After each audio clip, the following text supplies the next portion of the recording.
આણંદ જિલ્લાના સિહોલ ગામે આવેલ સિહોલ દૂધ ઉત્પાદક સહકારી મંડળીમાં ભ્રષ્ટાચારના મુદ્દે વિવાદ વધુને વધુ ઉગ્ર બની રહ્યો છે। ગામના અગ્રણી નાગરિક સંજય જાદવ તેમજ કનુ ગોહિલ દ્વારા જિલ્લા સહકાર રજિસ્ટ્રારને મંડળીમાં ગેરરીતિ બાબતે તપાસ કરવા માટે લેખિતમાં ફરિયાદ કરવામાં આવી હતી। જે ફરિયાદના આધારે જિલ્લા રજિસ્ટ્રાર વિભાગના ઓડિટર દ્વારા ગામની દૂધ મંડળીમાં ઓડિટ કરવા માટે અધિકારીઓની ટીમ મોકલવામાં આવી હતી, પરંતુ ત્રણ વખત અધિકારીઓ ગામની દૂધ મંડળીમાં પહોંચવા છતાં ડેરીના ચેરમેન દિલીપ જાદવ તેમજ સેક્રેટરી દ્વારા ઓડિટમાં કોઈ જ સહકાર આપવામાં આવ્યો નથી, જેથી જિલ્લા રજિસ્ટ્રારે આખરે સિહોલ દૂધ ઉત્પાદક સહકારી મંડળીની વ્યવસ્થાપક કમિટીની મંડળીમાં વહીવટમાંથી દૂર શા માટે કરવી નહીં અને વહીવટદારની નિમણૂક ન કરવી તે બાબતે કારણદર્શક નોટિસ ફટકારી છે।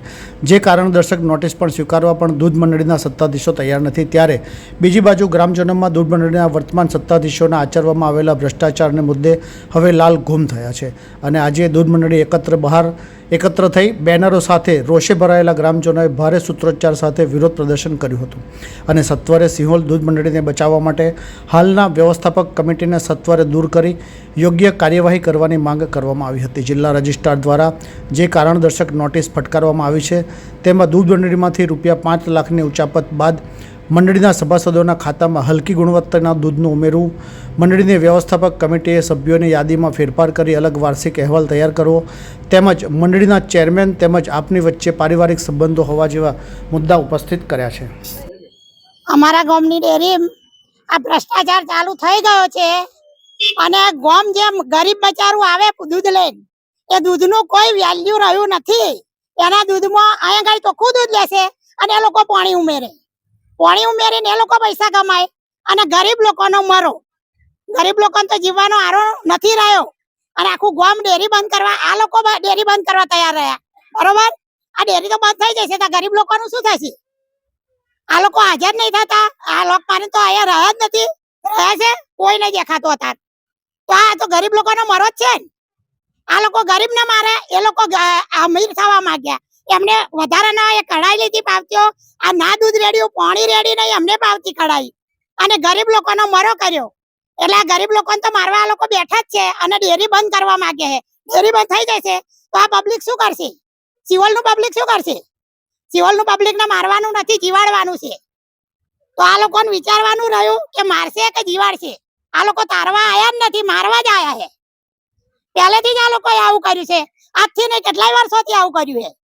જ્યારથી મારા જેઠ હતા ને સેક્રેટરી તારે આ લોકોએ આ દમણ કર્યું છે અને આ દમણથી મારા જેઠનું મૃત્યુ થઈ ગયું અને એના પહેલા જે હતા ને એ મર્યા બચારા, કોઈ આમાં જીવનદાન લીધું નથી।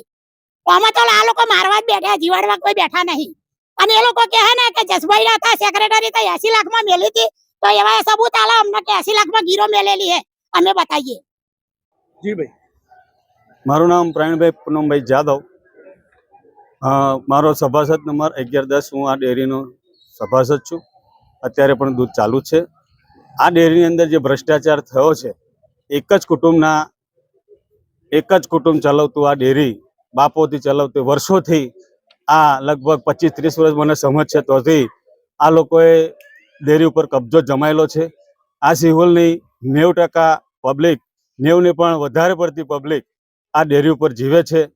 છોકરોને દૂધ પાછેર ઘેર ખાવાનું આપતા નથી અને પોતાની જીવન દોરી ચલાવવા માટે અહીં ડેરીએ ભરતા હોય અને એ ડોરીનો ફેટ જો ના પડતો હોય, દૂધ કપાતું હોય, તો આ લોકો બિચારા કઈ રીતે જીવી શકે? એ પોતાના એમના ખાતાની અંદર એમના 10-15 ખાતો છે, એ ઓડિટમાં તમે કહે તો સાચા માણસો એ લોકો હોય તો ઓડિટ કરાવો ને, શું કામ ભાગો છો?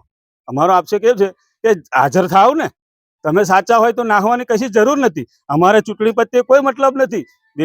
દિલીપભાઈના ચેરમેનના ઘેરથી લડે, અમારે શું મતલબ? એ તો સિહોલને કોઈ વોટ આપવાનો છે નહીં, એ તો બહારવાળાને વોટ આપવાનો સ્વીકારે, બહારવાળા વોટ માગે। અહીં અમારે કઈ ચૂંટણી લડીએ છીએ? અમારે તો આ ડેરી ગામની જે સંસ્થા છે, ગરીબોની જીવાદોરી છે આ ડેરી, એને અમારે સાચવવી છે। પ્રજાને જે દુઃખ પડ્યું છે, લોકોને ગારો ખાઈને જે ચાર લેવા જાય તો બપોરે આમ ખબર નહીં તમને કે બિચારા એવા શું કરે છે?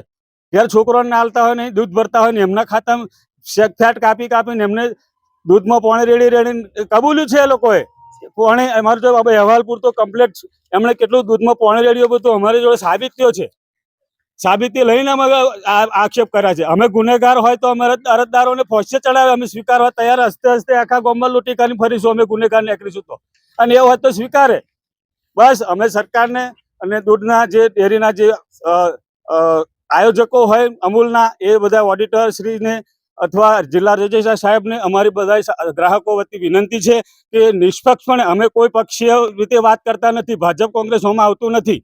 અમારા ગામના ડેરીને જ જે ભ્રષ્ટાચાર થયો છે એને બહાર પાડવા માટે અમે તમને પ્રાર્થના કરીએ છીએ, અપીલ કરીએ છીએ. આ ગરીબો વતી પ્રણામ કરી અને અપેક્ષા રાખું છું કે ન્યાય મળે. જય હિન્દ. આ ધરણા કેમ કરવામાં આવ્યા છે? મારું નામ સંજયભાઈ પૂનમભાઈ જાદવ, સિહોરનો એક જાગૃત નાગરિક છું. સાહેબ, આ ધરણા કારણ છે કે સિહોરની ડેરીને 90% પબ્લિક આની પર જીવે છે અને આની પર ભરપૂર ભ્રષ્ટાચાર ચાલી રહ્યો છે. જે એમને કબૂલ કર્યું છે સ્વીકારતા નથી. એમને એક અમારો મુદ્દો એટલો જ છે કે ઓડિટ કરાવી અને આ પબ્લિકને જાગૃત કરો અને ડેરી બચાવો. અમારું અભિયાન એટલું જ છે કે સિહોરની અંદર જે ડેરીનું કૌભાંડ ચાલે છે એ નાબૂદ કરો અને સ્વતંત્ર ડેરી બનાવો, કે અમારી કોઈ અંદર પૈસા ખાતું હોય કે ભાઈ બધું જે બી ચાલતું હોય એ બધું નાબૂદ કરો. અમારે બીજું કે અમારા જેટલા સભાસદો છે સાહેબ, એમની પાસે અમારી પાસે દરેક સભાસદ એટલી અપેક્ષા રાખી હોય કે ડેરીની અંદર અમારે જેટલા પૈસા પૂરતા દૂધ રેડે છે એ દૂધ અમને પૂરા પૈસા મળે. સાહેબ, લોકો 2 લીટર ઘેર દૂધ છોકરાને આપતા નથી અને ડેરીમાં ભરે છે. એ ડેરીનું ભ્રષ્ટાચાર ચાલતો હોય તો કેવી રીતે સહી લેવા સાહેબ? પબ્લિકને જાગૃત, પબ્લિક હિસાબ માંગે છે કે અમારા પૈસાને તમે શું કર્યું, પાણી વેરીને તમે પૈસા કઈ રીતે કમાવો છો? એવા આગળ ધીના કરે છે પબ્લિકના પૈસા ચોરી જાય છે.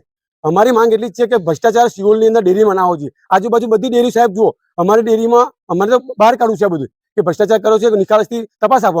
અમને માંગ એટલી જ છે કે અમારે જે ઓડિટ પૂરી કરી છે એમાં પૂરી કરાવો. બાકી જો ડેરી ચૂંટણી પછી તો અમે કોઈ ઓડિટ આવશે નહીં અને એવા બધું દબાઈ દેશે સાહેબ. અમારી માંગ એટલી જ છે કે ચૂંટણી પહેલા અમારી આ ઓડિટની તપાસ પૂરી કરો અને ભ્રષ્ટાચાર બહાર લાવો.